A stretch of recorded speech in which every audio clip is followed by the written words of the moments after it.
L'idée que les civilisations avancent d'un état primitif à un état plus avancé est une erreur que les évolutionnistes essaient d'appliquer à l'histoire. Si l'on abandonne le non-sens et les préjugés évolutionnistes, et que l'on regarde les références et les découvertes historiques avec un esprit impartial, on remarque que ce sont des civilisations qui ont utilisé des technologies très avancées. Les vestiges qui restent de l'Égypte antique, des Mayas et des Sumériens indiquent que les branches de la science telles que l'électricité, l'électrochimie, l'électromagnétisme, la métallurgie, l'hydrogéologie, la médecine, la chimie et la physique ont été largement utilisées. L'électricité a été efficacement produite et largement utilisée dans l'Égypte antique. La batterie de Bagdad et les premières lampes à arc ont été utilisées à cette époque-là. Cependant, la production de l'électricité était-elle limitée à celle-ci dans l'Égypte antique? Un examen attentif de l'histoire égyptienne révèle aussitôt la sophistication dans l'illumination parfaite. On n'a trouvé aucune suie dans les corridors des pyramides ou les tombes des rois, parce que ces endroits étaient éclairés par l'électricité.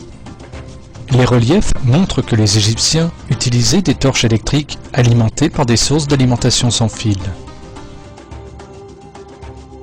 La lampe à arc utilisée dans le phare d'Alexandrie est une preuve supplémentaire que l'électricité a été utilisée dans l'Égypte antique. L'énergie nécessaire pour alimenter le phare d'Alexandrie pendant 24 heures n'a pu être fournie que par une source régulière d'électricité.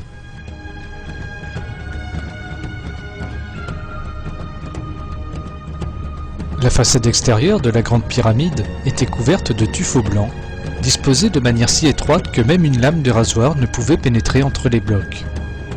Le tuffeau blanc ne contient pas de magnésium et possède de hautes propriétés isolantes. Cette propriété d'isolation empêche l'électricité d'être libérée dans la pyramide sans contrôle. Les blocs de pierre utilisés à l'intérieur de la pyramide étaient faits sous une autre forme de calcaire puisqu'ils contenaient du cristal et une petite quantité de métal qui permettait de transmettre la puissance maximale. Les tunnels à l'intérieur de la pyramide étaient couverts de granit. Le granit, agissant comme conducteur, est une substance légèrement radioactive permettant à l'air dans les tunnels d'être ionisé.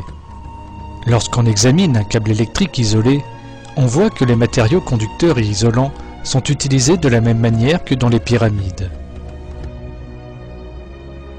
Les propriétés conductrices et isolantes de la pyramide sont un magnifique exemple d'ingénierie. Cependant, une source d'énergie est nécessaire pour produire de l'électricité. Le plateau de Gizeh, sur lequel les pyramides se situent, est rempli de canaux d'eau souterraine. Les pyramides s'élèvent au-dessus des couches de calcaire, les espaces entre elles sont pleins d'eau. Ces couches de roches qui transmettent l'électricité vers le haut, puisque l'eau souterraine est ramenée à la surface, sont appelées aquifères.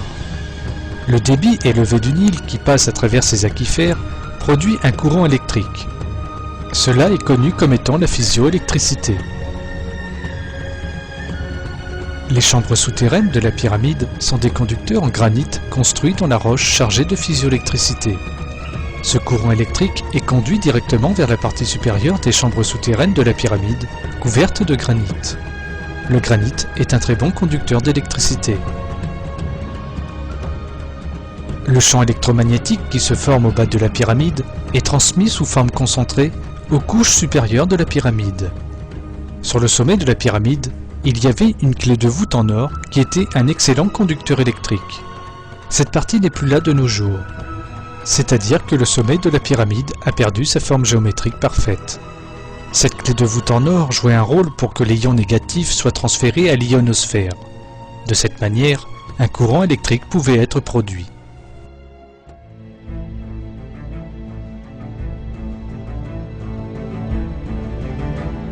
Une forme identique de cette technologie employée en Égypte il y a 5000 ans a été utilisée par Nikola Tesla, un inventeur de technologie électrique au début des années 1900, dans une tour qu'il a construite aux États-Unis.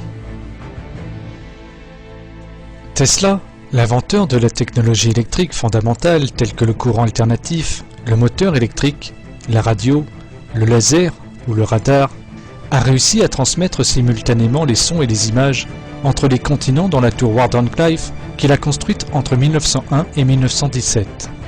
Il a utilisé une source électrique extérieure et s'est même servi de la technologie de transmission d'énergie sans fil.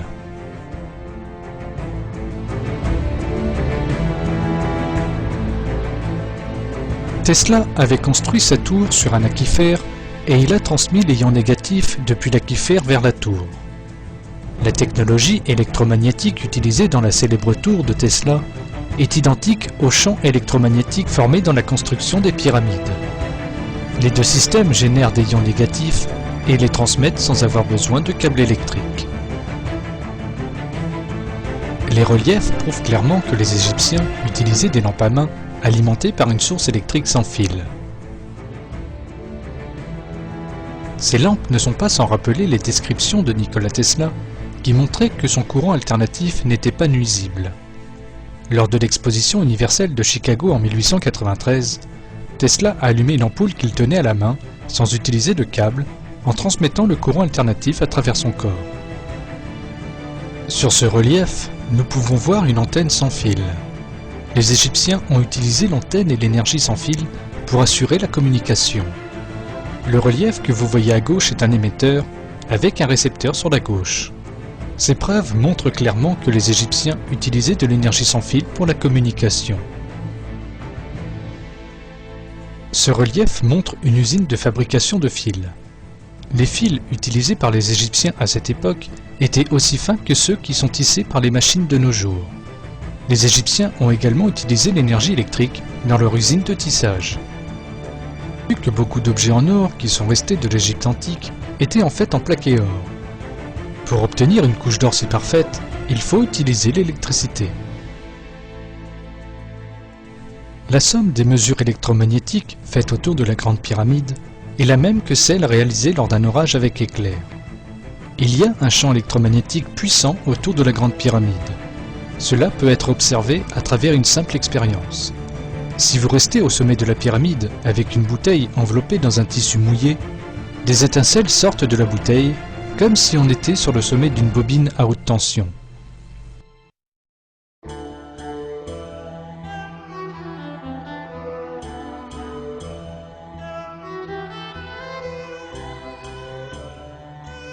On a toujours cru que les pyramides étaient les tombes des pharaons.